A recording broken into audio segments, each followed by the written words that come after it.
After more than 4 months without any new free content, we finally have the first roadmap of 2022 with some new things to play. There's an update this Tuesday on April 19th with the Mastery Challenges Part 2 dropping on the same day. The All-Star Festival will be back 2 days later on April 21st, and then in May we already get another new update with the Armory. We got a small image, as you can see. I have many thoughts, so I want to go over everything. Of course, would be awesome if you could leave a like on the video if you like the Valhalla content here on the channel. Would really support me.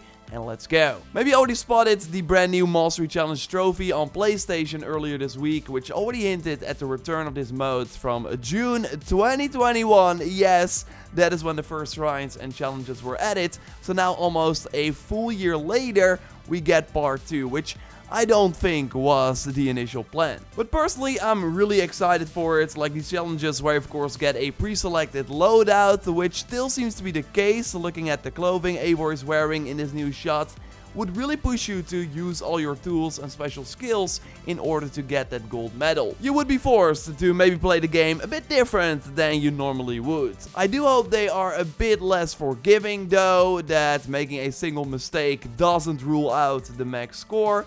And I'm sure that just completing them with like a lower score, just like part 1, will be enough to get to the ending. Which of course in part 1 was where we opened the vault near our settlement and gave Valkyrie Hilderin the apple, while we are left with these 3 portals that will likely give us access to these new challenges, with every portal based on a different playstyle. So that's why I do think you need to complete the first rounds of Mastery Challenges in order to access the new ones. So totally do that if you haven't already before Tuesday, so you're immediately able to play. There will of course be brand new rewards. We know that there will be a new armor set we can earn, and Ubisoft has been pretty good with these free gear sets in the previous updates. So I hope it's more exciting than a reskin of the Valkyrie armor Hilderin was using during that first encounter. And maybe we can properly fight her this time and that it will not end abruptly like the first time around. So yes, I'm looking forward to the Mastery Challenges Part 2. I will of course stream it as part of the weekly reset stream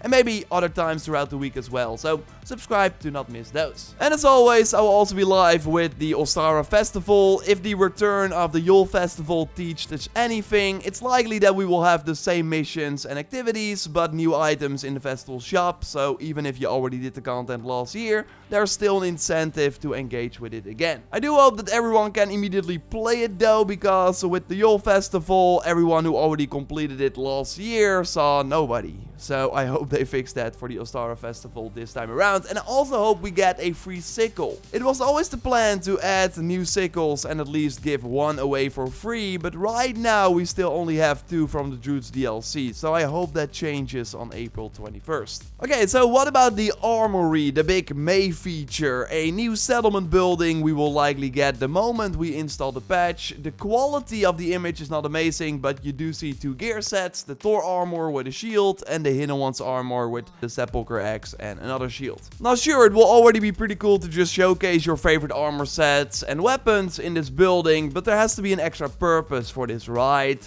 It's not like an online game where you invite people to your settlement to showcase the cool armor sets you collected, although that would be pretty cool as like a separate mode. But no, this has to be loadouts, which on one end is exciting because Valhalla totally has the most gear pieces of any Assassin's Creed game. At least that's what it feels like.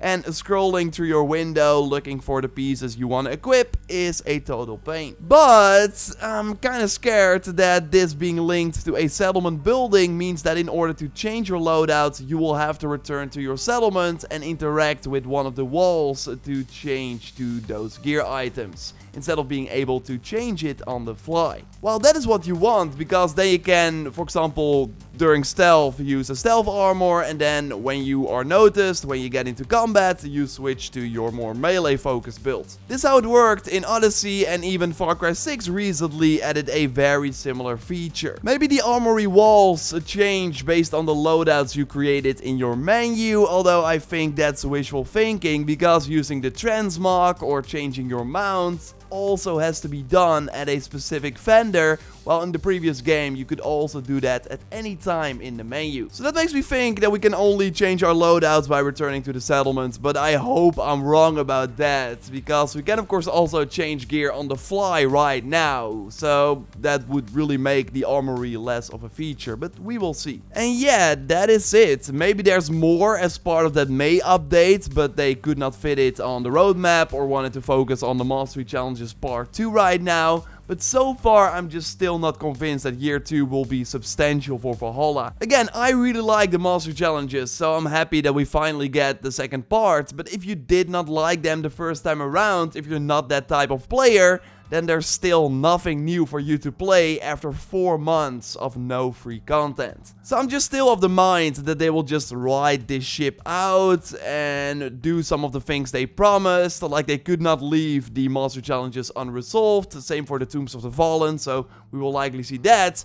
But are they also going to create new stuff, new modes, anything?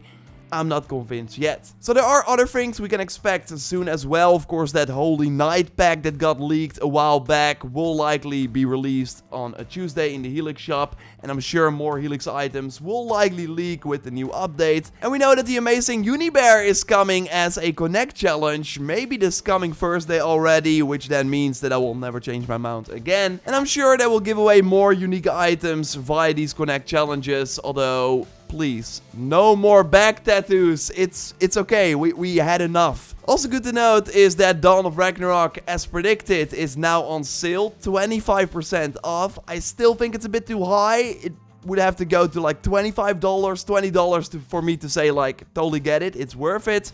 But I still wanted to note it. You do not get the Twilight pack anymore though if you buy it. But yeah, of course they did drop it as a Helix Store item pack. It's always fun to have a full week of new Valhalla stuff, so we'll of course cover everything here. Subscribe to miss nothing. A like on the video would really help me out. And check out that previous video on the next game, which is likely one of the reasons why Valhalla will not get the big support that was kind of promised for Year 2. For now though, I will speak to you soon. Goodbye!